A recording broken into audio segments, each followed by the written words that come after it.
हमारे तेजस्वी जी हैं। अब इनको हम लोग बिल्कुल आगे बढ़ा करके और आगे हमको तो जितना करना था सब कर।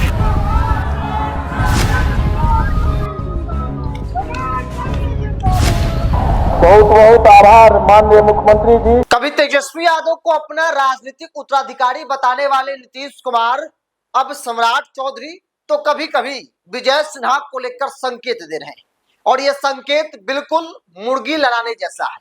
नीतीश कुमार का संकेत बीजेपी के अंदर एक ऐसी स्थिति उत्पन्न कर दी है जहां नेता अब आर पार की मूड में है, मतलब उस स्थिति में आ गए हैं कि किसी भी हाल में कोई बन जाए लेकिन सम्राट चौधरी नहीं बनना चाहिए।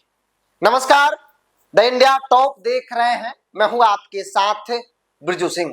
नीतीश के बाद कौन बनेगा मुख्यमंत्री, कौन संभालेगा बिहार, किसको मिलेगा विरासत, यह सवाल न सिर्फ राजनीतिक गलियारों पटना तक सीमित है बल्कि बिहार के गांव-गांव और देश भर में राजनीतिक तौर पर चर्चा का विषय बना हुआ है कि नीतीश कुमार जो एक लंबे वक्त तक बिहार की गद्दी पर बैठे रहे और आज भी है, लेकिन अब जो परिस्थिति बन रही है, नीतीश राज्यसभा जा रहे हैं।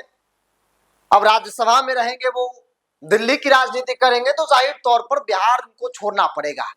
बिहार की गद्दी पर कौन बैठेगा? और नीतीश कुमार अपनी समृद्धि यात्रा के मन से जिस प्रकार के संकेत दे रहे हैं, कई सवाल हैं। सवाल यह है कि क्या नीतीश कुमार वाकई में सम्राट चौधरी को मुख्यमंत्री बनाना चाहते हैं या फिर सम्राट को पुश करके बीजेपी के अंदर विद्रोह जैसी स्थिति उत्पन्न करना चाहते हैं, क्योंकि आम तौर पे वही हो रहा है। याद कीजिए, कभी तेजस्वी यादव को खूब नीतीश कुमार उत्तराधिकारी बताते तो कहते थे कि अब यही चलाएगा, इसी को न करना है। एक मैसेज देते थे कि तेजस्वी यादव ही अब आगे विरासत नीतीश कुमार का संभालेंगे, वही मुख्यमंत्री बनेंगे। वही परिस्थिति अब बिहार की राजनीति में फिर से बन गई है। तेजस्वी यादव तो नहीं बने, आज स्थिति क्या है तेजस्वी यादव की, 25 सीटों वाली पार्टी बन गए। हालांकि सबसे बड़ी पार्टी जरूर है विपक्ष की, लेकिन 25 विधायक हैं तेजस्वी को लेकर। स्थिति बहुत अच्छी नहीं है, एकदम राजनीतिक दंड की ओर बढ़ चुके हैं। नीतीश कुमार का संकेत बीजेपी के अंदर विद्रोह पैदा कर दिया है।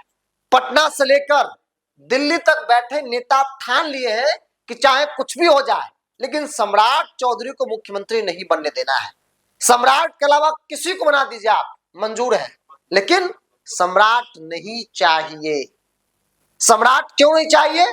क्योंकि सम्राट कई दलों से आए हैं, यहाँ पर मलाई खा रहे हैं। कभी आरजेडी में थे, जीतन राम मांझी जी की पार्टी में थे, भाजपा में आकर वो राजनीतिक तौर पर जो मलाई है या फिर जो सपना उन्होंने कभी देखा होगा वो पूरा करते दिख रहे हैं। बॉस बन गए, प्रदेश अध्यक्ष बने, डिप्टी सीएम, तमाम बड़े विभाग, आज की तारीख में गृह विभाग जैसी जिम्मेवारी को संभाल रहे हैं और अब तो मुख्यमंत्री के रेस में उनका नाम मजबूती से चल रहा है। और ये बात बीजेपी के नेताओं को, खासतौर पे उन नेताओं को नहीं पच रहा है जो एक लंबे वक्त से सपना सजाए बैठे थे कि नीतीश कुमार के बाद तो हम ही बिहार का मुख्यमंत्री बनेंगे।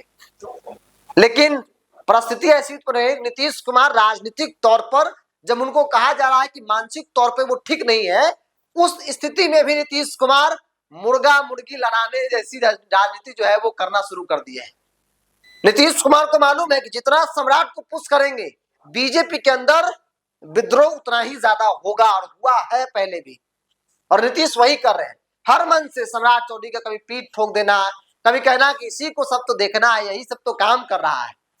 बीजेपी के नेता बेशक आपको मुस्कुराते नजर आ रहे होंगे सम्राट चौधरी के अलावा, लेकिन वो अंदर ही अंदर रो रहे हैं। उनको लग रहा है कि नीतीश कुमार अगर ये काम कर दिए तो फिर हम लोग का क्या हैसियत रह जाएगा, जो एक वर्षों से, कई जनरेशन से, कई तो ऐसे लोग हैं जो उनके पिताजी दादाजी सेवा किए बीजेपी में, आज वो पोता बेटा कर रहे हैं लेकिन वो मुख्यमंत्री नहीं बन रहे हैं। बन कौन रहा है? जो कई दलों से आकर घूम कर आया और वो मुख्यमंत्री बनने की स्थिति में नीतीश कुमार हर मन से कर रहे हैं। इसके दो पहलू हैं। एक, नीतीश चाहते हैं कि भाई बीजेपी को कमजोर करना है, बीजेपी को इंटरनली एकदम विद्रोह स्थिति अंदर पैदा कर देना है, तो सम्राट चौधरी को पुश करो, सम्राट चौधरी को बना दो मुख्यमंत्री। इन केन प्राकेन अगर हम चाह दिए तो जाहिर तौर पर नीतीश सम्राट बन ही जाएंगे।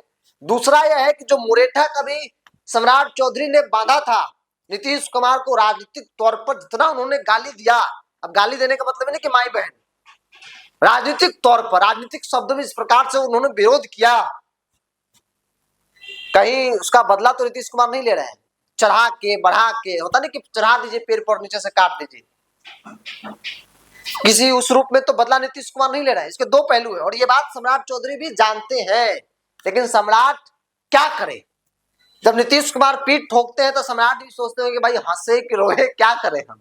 नीतीश जी क्या कर रहे हैं? बदला ले रहे हैं कि हमको मुख्यमंत्री बनाकर बीजेपी के अंदर एक विद्रोह जैसी स्थिति पैदा कर रहे हैं। अब बहरहाल अब देखना होगा कि जिस प्रकार से तेजस्वी को विरासत दे रहे थे नीतीश जी, क्या सम्राट चौधरी को विरासत उसी तरह दे रहे हैं या वाकई में उन्होंने ठान लिया है कि नहीं सम्राट चौधरी को मुख्यमंत्री बनाना है? बहरहाल राजनीतिक तौर पे कई नामों की चर्चा है, लेकिन उन नामों में सबसे मजबूत नाम, सबसे मजबूत दावेदार सम्राट चौधरी के नाम जो है वो लिए जा रहे हैं। बहरहाल आप क्या मानते हैं? आप विराय को कमेंट्स बॉक्स में लिखिए। इस पूरी रिपोर्ट में इतना ही। बहुत बहुत धन्यवाद।